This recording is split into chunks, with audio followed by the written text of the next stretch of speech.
Hello dear champions. आप सबका मेरे यूट्यूब चैनल कोच एसएसटी में स्वागत है। मेरा नाम है Sujata Tode. I am a teens confidence coach and study skill coach. मैं स्टूडेंट्स को उनका maths confidence and study confidence बढ़ाने में मदद करती हूँ, जिससे उनका एकेडमिक परफॉर्मेंस बढ़े एंड ब्राइट करियर्स के डोर्स खुले।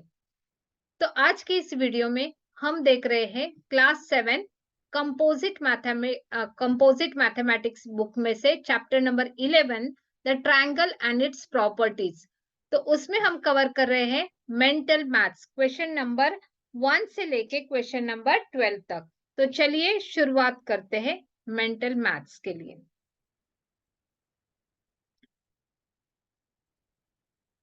तो जो हमारा फर्स्ट क्वेश्चन है वो है two angles of a triangle are 70 degree and 20 degree. Find the third angle and tell what kind of triangle it is. ठीक है, तो हमें पता नहीं कि वो कौन से टाइप का ट्रायंगल है, तो सिर्फ हम इसे ट्रायंगल का सिंबल निकाल लेते हैं। हमें टू एंगल्स पता है, समझो कि ये 70 डिग्री, एक है 20 डिग्री, तो थर्ड एंगल हमें निकालना है। ठीक है, तो थर्ड एंगल निकालने के लिए हमें डायरेक्टली पता है ये मेंटल मैथ से, तो आप ओरली भी या मेंटली भी इसे कैलकुलेट कर सकते हैं। जब भी थर्ड एंगल निकालना रहता है तो क्या करना है, 180 में से इन दोनों की एडिशन क्या करनी है, सब्ट्रैक्ट करनी है। ठीक है, तो यहाँ पे मैं लिखती हूँ third angle is equal to 180 minus addition of those two angles. ठीक है, उन दोनों की एडिशन। सो 180 डिग्री में से इन दोनों की एडिशन हमें क्या करनी है, सब्ट्रैक्ट करनी है। तो दोनों की एडिशन कितनी आती है, 70 प्लस 20 इज 90 डिग्री। तो 180 में से 90 कट हुए तो आ जाएगा 90 डिग्री। तो जो हमारा थर्ड एंगल है वो कितना आ रहा है, 90 डिग्री। तो हमें पता है नेक्स्ट क्वेश्चन हमें पूछा गया है tell what kind of triangle it is. अगर ट्रायंगल में वन ऑफ द एंगल अगर 90 डिग्री है तो वो कौन सा ट्रायंगल है, correct, it is a right angle triangle. Therefore तो यहाँ पे हमें लिखना है triangle is right angle triangle या राइट ट्रायंगल। ठीक है, तो ये है हमारा फाइनल आंसर। तो थर्ड एंगल जो है वो आ गया है 90 डिग्री, और जो उन्होंने टाइप पूछा था कि कौन से टाइप का ये ट्रायंगल है, तो वो है राइट ट्रायंगल। क्यों, क्योंकि अगर ट्रायंगल में वन ऑफ द एंगल अगर 90 डिग्री का आ जाता है तो वो जो ट्रायंगल रहता है वो कौन सा है, राइट एंगल ट्रायंगल है। ठीक है, नेक्स्ट क्वेश्चन देखते हैं, क्वेश्चन नंबर 2। क्वेश्चन 2 है, क्वेश्चन 2 में पूछा गया है इस ट्रायंगल एबीसी आइसोसेल्स। ओके, मतलब ये आइसोसेल्स ट्रायंगल है क्या, ये हमें दिखाना है। ठीक है, तो दिमाग में हमारे तुरंत आना चाहिए कि आइसोसेल्स ट्रायंगल मतलब क्या। तो आइसोसेल्स ट्रायंगल हम किसे बोलते हैं, आइसोसेल्स ट्रायंगल तो जिनकी दो साइड्स इक्वल होती है और उनके जो एंगल्स होते हैं, बेस एंगल्स या दो उसके अपोजिट एंगल्स, वो भी क्या होते हैं, इक्वल होते हैं। मतलब दो साइड्स इक्वल होते हैं और दो एंगल इक्वल होते हैं। यही इतना ही सिर्फ हमें ध्यान में रखना है कि जिसके दो साइड्स इक्वल होते हैं और दो एंगल्स भी इक्वल होते हैं। तो यहाँ पे हमें एंगल्स की तरफ ध्यान देना है क्योंकि साइड्स तो हमें दिखाई नहीं है। ठीक है, तो हमें देखना है कि दो इस ट्रायंगल में से जो एंगल्स है वो इक्वल आने चाहिए। ठीक है, तो हम चेक करते हैं, तो पहले हमें निकालना पड़ेगा। One of the angle is given 65 degree B दिया हुआ है, और ये जो है वो क्या है, एक्सटीरियर एंगल है। ठीक है, ये इंटीरियर एंगल नहीं है। ठीक है, तो हमें पता है, हमने exterior angle property of a triangle देखी है। तो exterior angle property of a triangle क्या बोलती है, exterior angle property of a triangle. ठीक है, क्या कहती है कि ये जो it is equal exterior angle is equal to क्या रहती है, sum of the opposite interior angles. तो इसके जो अपोजिट इंटीरियर एंगल है उनकी क्या होती है, सम होती है। ठीक है, तो यहाँ पे अगर हम x निकालेंगे, x plus 65 is equal to 130। So x, मैं इसे x बोलती हूँ एंगल a को, x is equal to 130 minus 65। तो 130 में से 65 को अगर हम सब्ट्रैक्ट करते हैं तो ये आ जाएगा 65 डिग्री। ठीक है, तो ये आ गया हमारा 65 डिग्री। तो यहाँ पे ये दो एंगल जो है वो क्या है, इक्वल है। और अगर दो एंगल इक्वल है तो इसका मतलब ये क्या है, आइसोसेल्स ट्रायंगल है। उन्होंने ये नहीं पूछा कि कौन सी साइड इसमें इक्वल है, तो यहाँ पे उन्होंने पूछा है कि सिर्फ ये ट्रायंगल आइसोसेल्स है क्या। तो यस, अगर कौन सी भी दो एंगल्स इक्वल होते हैं तो भी वो क्या रहता है, आइसोसेल्स ट्रायंगल होता है। तो yes, it is a isosceles triangle. ठीक है, अगर आपको ये पूछा रहता कि is is A B is equal to B C, ठीक है, अगर आपका ये क्वेश्चन रहता उनका, तो यहाँ पे आ जाता नो। क्यों नो? क्योंकि जो बेस एंगल, देखो ये एंगल्स इक्वल है तो उसके सामने वाली साइड इक्वल होगी। मतलब इस एंगल के सामने वाली साइड कौन सी है, बी सी, और इस एंगल के सामने वाली साइड कौन सी है, ए सी। तो ये जो दो साइड रहती ए सी और बी सी इक्वल रहेगी। ठीक है, तो यहाँ पे मैंने आपको क्वेश्चन पूछा था A B is equal to B C है क्या, तो नो। लेकिन अगर ऐसा पूछा रहता है is A B is equal to, sorry, is A C is equal to B C, तो यस, तो ये भी आंसर हमारा यस रहता। ठीक है, यहाँ पे ये पूछा नहीं है, हमें सिर्फ पूछा गया है कि इस ट्रायंगल एबीसी आइसोसेल्स। तो yes, it is isosceles triangle, क्योंकि इसमें से दो जो एंगल है वो क्या है, इक्वल है। आई होप कि आपको ये समझ में आए। देखो यहाँ पे आपने जो जो अभी तक पढ़ा हुआ है उसका आपको क्या करना है, एप्लीकेशन करना है। क्या करना है, अभी आपने सीखा, लर्न किया, now you have to apply it. ठीक है, तो नेक्स्ट क्वेश्चन देखते हैं। क्वेश्चन नंबर 3 है, can an obtuse angle triangle be an isosceles triangle. ठीक है, तो इसका आंसर है यस। क्यों यस? देखो, ऑब्ट्यूस ट्रायंगल किसे कहते हैं, जिसमें वन ऑफ द एंगल क्या रहता है, 90 से बड़ा रहता है, 90 डिग्री से बड़ा। ठीक है, समझो कि 90 से बड़ा मतलब मैं इसे लेती हूँ 100। ठीक है, ये 100 है, तो ये दोनों इक्वल आ सकते हैं क्या, यस आ सकते हैं। ये 40 और ये 40 हो सकता है, तो तीनों की जो एडिशन है वो क्या हो सकती है, 180 हो सकती है। ठीक है, तो 90 से बड़ा में कितना, अगर समझो कि मैंने 110 लिया रहता, तो यहाँ पे ये दोनों एंगल कितने आ जाते, 35 35 आ जाते, करेक्ट। तो यहाँ पे ये पॉसिबिलिटी है। तो इसका मतलब can an obtuse angle triangle be an isosceles triangle, तो यस, इसका आंसर यस है। ठीक है, तो फिर यहाँ पे आपको अगर सॉल्व करना रहता तो आपको क्या करना रहता, आप क्या करते, तो यहाँ पे आपको ऐसे लिखना रहता, अगर आपको सॉल्व करना है उसको। देखो ये यहाँ पे हम ट्रायंगल निकालते, ऑब्ट्यूस एंगल ट्रायंगल, जिसमें से ये दो एंगल्स जो है वो सेम है, और ये जो है वो क्या है, 90 से बड़ा है। ठीक है, तो यहाँ पे इसे हमें निकालना है। देखो इसे हम निकालते हैं। यहाँ पे हमने बोला है कि ये दो एंगल्स जो है वो इक्वल है, और एक जो एंगल है वो ऑब्ट्यूस है, मतलब ये बड़ा है। ये हम प्रूव करते, कैसे प्रूव करेंगे हम, हमें पता है कि a plus B plus C is equal to कितना रहता है, 180 डिग्री, राइट। तो यहाँ पे a जो है वो है x, x प्लस फिर यहाँ पे b हमें निकालना है, फिर ये भी x रहेगा, is equal to 180। So b plus 2x is equal to 180। So यहाँ पे हम निकालें b जो है is equal to 180 minus 2x। ठीक है, तो 180 में से 2x अगर हम माइनस करते तो इसकी जो वैल्यू जो है वो it will come always greater than the 90 degree, ये हो सकती है। ठीक है, तो 2 से हमने अगर इसको डिवाइड किया यहाँ पे, सॉरी, तो ये जो है वो क्या आ जाएगा, ग्रेटर देन 90 आ जाएगा। 180 में से 2x को हम माइनस करेंगे, ये दो जो एंगल है वो क्या रहेंगे, ऑलवेज ये कितने रहते हैं, ऑब्ट्यूस रहते हैं। मतलब ये जो x रहेगा वो ऑलवेज क्या रहता है, obtuse, sorry, always acute angle, मतलब 90 से ये ऑलवेज क्या रहेगा, छोटा रहेगा। और इस केस में क्या रहेगा, ये 45 से भी छोटा रहेगा, क्योंकि ये दोनों अगर इक्वल है तो ये कितने होने चाहिए, 45 से भी छोटे होने चाहिए। तो वो हम लेंगे, जैसे कि मैंने अभी एक्सप्लेन किया था, उसको 110 ले सकते हैं, तो वो हम कर सकते हैं।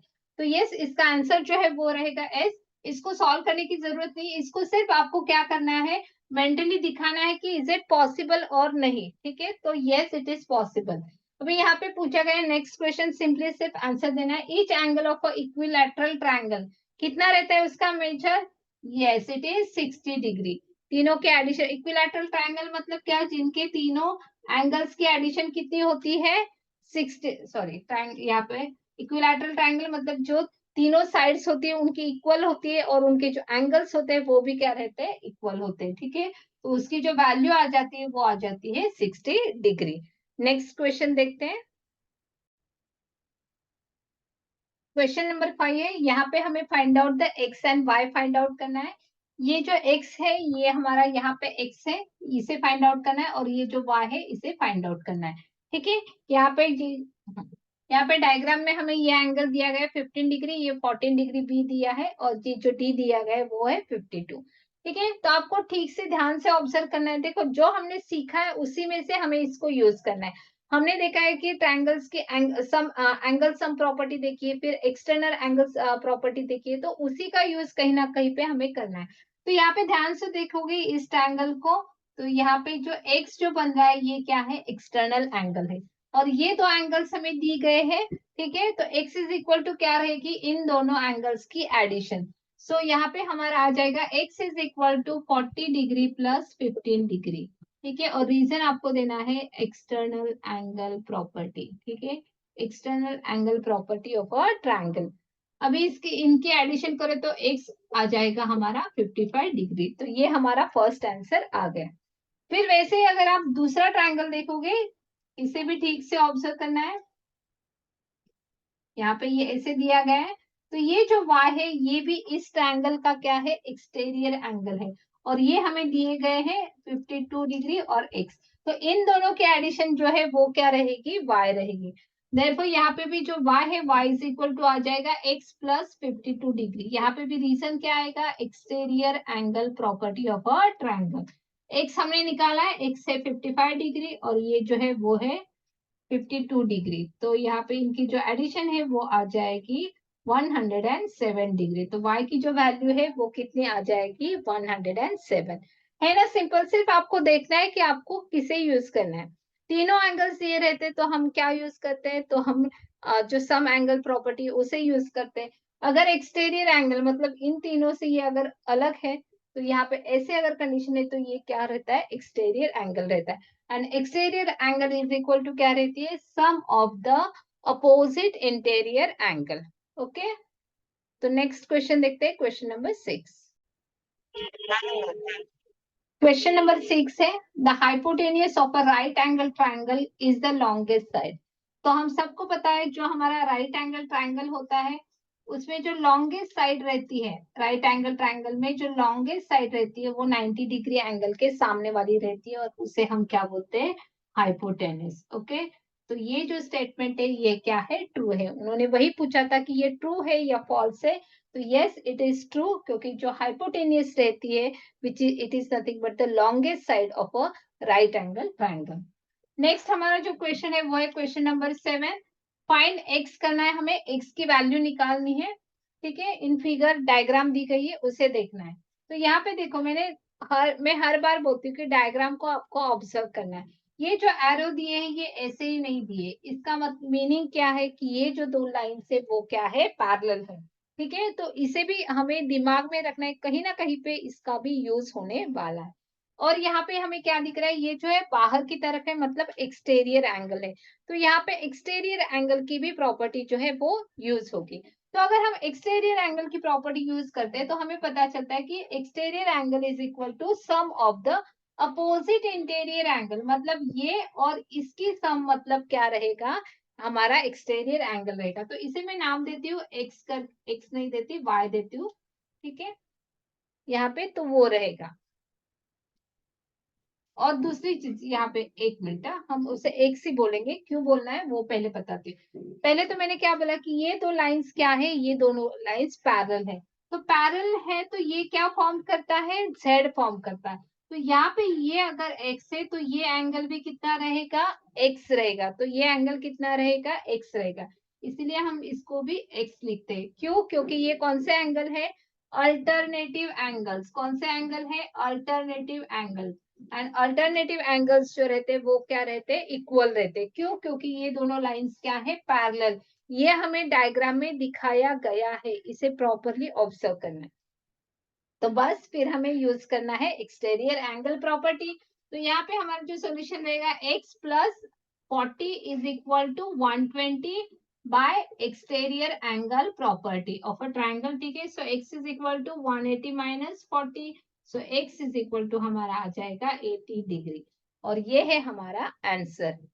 ठीक है, आई होप कि आपको समझ में आ रहा है। अगर आपने प्रैक्टिस की है, देखो कॉन्सेप्ट, बेसिक कॉन्सेप्ट जो रहते हैं ना वो बहुत कम रहते हैं, उसे सिर्फ हमें यूज करना आना चाहिए। वो अगर आप यूज कर लेते हो तो आप सारे जो एग्जाम्पल्स है उसे इजीली सॉल्व कर सकते हो। ठीक है, ओके नेक्स्ट क्वेश्चन देखते हैं। क्वेश्चन नंबर 8 जो है उन्होंने पूछा है कि name the longest side of a triangle A B C right angle at B. देखो इसे ध्यान से देखना है कि क्या बोला है कि एक ट्रायंगल है ए बी सी, लेकिन वो क्या है, it is right angle at B, मतलब बी जो एंगल है वो क्या है, राइट एंगल है। तो इसके हम पहले डायग्राम निकाल लेते हैं। देखो तो बी के यहाँ पे राइट एंगल है, यहाँ पे 90 डिग्री है। तो उन्होंने पूछा है what is the name of the longest side. तो हमें पता है कि राइट एंगल जब भी होता है तो लॉन्गेस्ट साइड मतलब वो क्या रहती है, उसकी हाइपोटेनस रहती है। तो ये इसकी क्या है, हाइपोटेनस। तो जो हमारा आंसर रहेगा वो रहेगा साइड ए सी, क्योंकि ए सी क्या है, लॉन्गेस्ट साइड है, वो हाइपोटेनस है। ठीक है, तो यहाँ पे right angle at A B, right angle at B बोला गया है, तो बी को छोड़ के जो बाकी के दो लेटर्स है उसे आपको लिखना है। ठीक है, अगर आपको फास्ट करना है, डायग्राम वगैरह नहीं निकालनी है तो। ठीक है, अगर यहाँ पे बोला रहता है कि राइट एंगल एट ए, तो कौन सी साइड रहती है लॉन्गेस्ट, तो वो रहती बी सी। अगर ये बोला रहता कि राइट एंगल एट सी, राइट एंगल एट सी मतलब सी के यहाँ पे 90 डिग्री का एंगल बनाया है, तो उसकी जो लॉन्गेस्ट साइड रहती वो रहती ए बी। ठीक है, कंफ्यूज नहीं होना है, आपके दिमाग को तेज करना है आपको, राइट, क्योंकि क्वेश्चन कभी भी घुमा फिरा के कुछ भी अलग पूछ सकते हैं, तो हमारे कॉन्सेप्ट्स क्लियर होने चाहिए, इसीलिए तो इसे बोला गया है मेंटल मैथ्स। तो आप क्या करें, वो कॉन्सेप्ट यूज करें तो आप मेंटली जो है उसको सॉल्व कर सकते हो। ठीक है, यहाँ पे फाइंड पी करना है, तो यहाँ पे हम डायरेक्टली ओरली भी कर सकते हैं, लेकिन यहाँ पे मैं दिखाती हूँ स्टेप्स करके। तो ये हमारा क्या है, यहाँ पे दिख रहा है ये 90 डिग्री का एंगल है, तो ये है कौन सा, राइट एंगल ट्रायंगल है। और जब राइट एंगल ट्रायंगल की साइड्स निकालनी रहती है तो हमें क्या यूज करते हैं, यस हम यूज करते हैं पाइथागोरस थ्योरम। तो पाइथागोरस थ्योरम कहता है लॉन्गेस्ट साइड स्क्वायर मतलब जो उसके हाइपोटेनियस है उसका square is equal to one side square plus another side square. तो यहाँ पे अगर हमें एक हाथ साइड निकालनी है तो डायरेक्टली हम कैसे निकाल सकते हैं, P square is equal to longest side square या हाइपोटेनियस स्क्वायर माइनस जो दूसरी साइड है उसका square by using Pythagoras theorem. ठीक है, तो 5 का स्क्वायर आता है 25, 3 का स्क्वायर 9, तो P square is equal to आ जाएगा 16। So P is equal to square root of 16। P is equal to क्या है, स्क्वायर रूट ऑफ 16। तो पी की वैल्यू कितनी आ जाएगी, करेक्ट 4। क्यों, क्योंकि स्क्वायर रूट ऑफ 16 कितना है, 4। 4 का स्क्वायर 16, तो 16 का स्क्वायर रूट कितना है, 4। तो मैंने आपको बोला है आपको 1 से लेके 30 तक क्या करने हैं, सारे जो स्क्वायर है वो लर्न करने हैं। ठीक है, नेक्स्ट एग्जांपल देखते हैं। यहाँ पे हमें पूछा गया है कि is the triangle right angle, तो राइट एंगल ये है कि नहीं वो पूछा गया है। ठीक है, तो ये सिंबल में फिलहाल के लिए निकाल देती हूँ। या हमें देखना है कि वो राइट एंगल ट्रायंगल कब होता है, जब उसके लॉन्गेस्ट लेंथ का स्क्वायर इज इक्वल टू दूसरे जो साइड से उनके स्क्वायर्स की एडिशन आती है, तब ये क्या होता है, इक्वल होता है। तो हम क्या करेंगे, पहले हमें लॉन्गेस्ट साइड्स के स्क्वायर फाइंड आउट करना है। ठीक है, सॉल्यूशन में हम क्या करना है, लॉन्गेस्ट साइड कौन सी, 8 6 10 में 10 है, तो उसका 10 का स्क्वायर कितना आ जाएगा, 10 10 सा 100। ओके, फिर हमें क्या करना है, फिर हमें एल का इसका स्क्वायर प्लस इसका स्क्वायर करना है। ठीक है, और उनकी क्या करनी है, एडिशन निकालनी है। तो इसके एडिशन 8 का स्क्वायर कितना है, 64, 6 का स्क्वायर 36, तो इनको ऐड करोगे तो आ जाएगा 100। तो इसका मतलब ये दोनों क्या आ रहे हैं, इक्वल आ रहे हैं। देयरफॉर हाइपो स्क्वायर, देखो यहाँ पे longest side square is equal to क्या आ रहा है, one side square plus second side square. तो ये क्या है, आ रहा है, तो यहाँ पे हम लिखेंगे therefore according to the by converse of Pythagoras, converse of, क्योंकि ये उल्टा है ना, कॉन्वर्स ऑफ पाइथागोरस थ्योरम हम यूज करें, by converse of Pythagoras theorem this triangle is a right angle, therefore triangle LMN is right angle.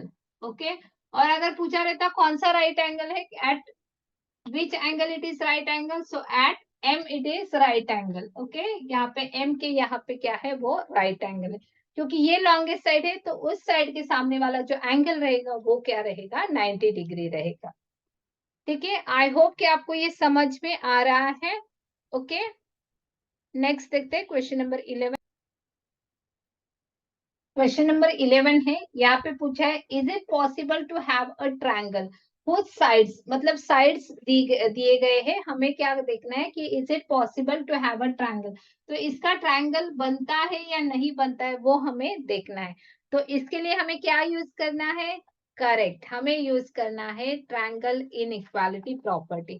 तो यहाँ वहां पे तीनों कंडीशंस जो है ट्रायंगल्स के वो मैच होने चाहिए, वो सेटिस्फाई होने चाहिए, तभी जो है वो ट्रायंगल बन सकता है। ठीक है, अगर वो तीनों कंडीशंस मैच नहीं हुई तो ये ट्रायंगल नहीं बनता है। ठीक है, कौन सी तीनों कंडीशन रहती है, जो भी कोई ट्रायंगल रहता है, समझिए ये ट्रायंगल है, उसकी ये साइड है ए बी सी, तो यहाँ पे तीनों कंडीशन मतलब ए प्लस बी ग्रेटर देन सी होना चाहिए, बी प्लस सी ग्रेटर देन ए होना चाहिए, और ए प्लस सी जो है वो ग्रेटर देन बी होना चाहिए। ठीक है, sum of any two sides of a triangle it has to be greater than the third side. अगर ये तीनों कंडीशन सेटिस्फाइड होती है तो वो जो ट्रायंगल है वो बन सकता है। ठीक है, तो चलो फर्स्ट एक करते हैं, फर्स्ट एग्जांपल में यहाँ पे 3 + 4 कितना आता है, 7, is it greater than 9, so no, यहाँ पे क्या है, ये ग्रेटर देन 9 नहीं आ रहा है। ठीक है, 7 इज नॉट ग्रेटर देन 9, तो ये लेस देन 9 है, तो यहाँ पे this triangle is not possible, तो यहाँ पे आपको लिखना है ट्रायंगल इज नॉट पॉसिबल। ठीक है, तो यहाँ पे भी चेक करते हैं सेकेंड एग्जांपल में, देखो 4 + 5 कितना आता है, 9, is it greater then third side 6, तो यस ये है। फिर इन दोनों के एडिशन करते हैं, 5 + 6 = 11, is it greater than the third side 4, yes it is greater than, तो ये कंडीशन सेटिस्फाइड हो गई। अभी ये दोनों की देखते हैं, 4 + 6 आता है 10, is it greater than the third side 5, yes it is greater than, तो इसलिए ये जो ट्रायंगल है वो क्या है, पॉसिबल है, ट्रायंगल इज पॉसिबल। यहाँ पे इसका आंसर जो रहेगा, यस ट्रायंगल इज पॉसिबल। ठीक है, अभी लास्ट इसमें से जो क्वेश्चन है वो लास्ट क्वेश्चन, क्वेश्चन नंबर 12 देखते हैं। Question number 12, find the measure of R T, तो यहाँ पे डायग्राम में यहाँ पे हमें दिया गया है ऐसे, और यहाँ पे ये जो है वो 90 डिग्री का एंगल है, तो यहाँ पे हमें क्या करना है, आर टी जो है वो फाइंड आउट करना है। तो यहाँ पे हम कौन सा थ्योरम यूज करेंगे, करेक्ट, हम यूज करने वाले हैं पाइथागोरस थ्योरम। ठीक है, तो यहाँ पे क्या है, आर टी स्क्वायर मतलब लॉन्गेस्ट साइड स्क्वायर मतलब हाइपोटेनियस स्क्वायर, ये क्या है, हमारी हाइपोटेनियस है। ठीक है, R T square = RS² + ST², या आप इसे longest side square = 1 side square + second side square ऐसे भी बोल सकते हैं, या यहाँ पे आप इसे hypotenuse square = 1 side square + second side square ऐसे भी बोल सकते हैं, बाय यूजिंग, यहाँ पे ये लिखना है बाय पाइथागोरस थ्योरम। ठीक है, तो आर टी स्क्वायर = ये जो आर एस है वो है 5 सेंटीमीटर, उसका स्क्वायर प्लस ये जो है ये 12 सेंटीमीटर, उसका स्क्वायर, 5 का स्क्वायर 25, 12 का स्क्वायर आता है 144, तो इनके एडिशन करेंगे तो आ जाएगा 169। तो ये है आर टी स्क्वायर = लेकिन हमें निकालना है आर टी, तो R T = √169, therefore R T कितना आ जाएगा, 13 सेंटीमीटर, यूनिट भी देना है आपको। तो ये है हमारा फाइनल आंसर कि R T = 13 centimetre. I hope कि आपको ये सारे जो एग्जाम्पल्स है मेंटल मैथ्स के वो इजीली सॉल्व करने के लिए आए हैं। ठीक है, अगर आप प्रैक्टिस करोगे तो ये आपको आने वाला ही है 101%। ठीक है, तो cheers, God bless, see you in next video. तो अभी आपको क्या करना है, आपका जैसे मैथ्स का कॉन्फिडेंस बढ़ रहा है वैसे ही आपको आपके स्टडी का, आपके स्टडी हैबिट्स का भी कॉन्फिडेंस जो है वो बढ़ाना है, आपका एकेडमिक परफॉर्मेंस, ओवरऑल जो एकेडमिक परफॉर्मेंस है वो बढ़ाना है। तो उसके लिए आपको क्या करना है, नीचे मेरी कम्युनिटी की लिंक है, तो उसको आपको क्या करना है, ये फ्री है, तो आप उसे ज्वाइन कर सकते हैं, ताकि आपको क्या होगा, आने वाले जो अपकमिंग मेरे वेबिनार्स रहेंगे जिसमें मैं स्टडी स्किल्स के बारे में, स्टडी हैबिट्स के बारे में, 3 सीक्रेट्स के बारे में शेयर करती हूँ, जिससे आप एकेडमिक आपका एकेडमिक परफॉर्मेंस बढ़ा सके। ठीक है, तो click on the link below and share this video to your friends also, so that they will also get benefited. So thank you so much. See you in next video.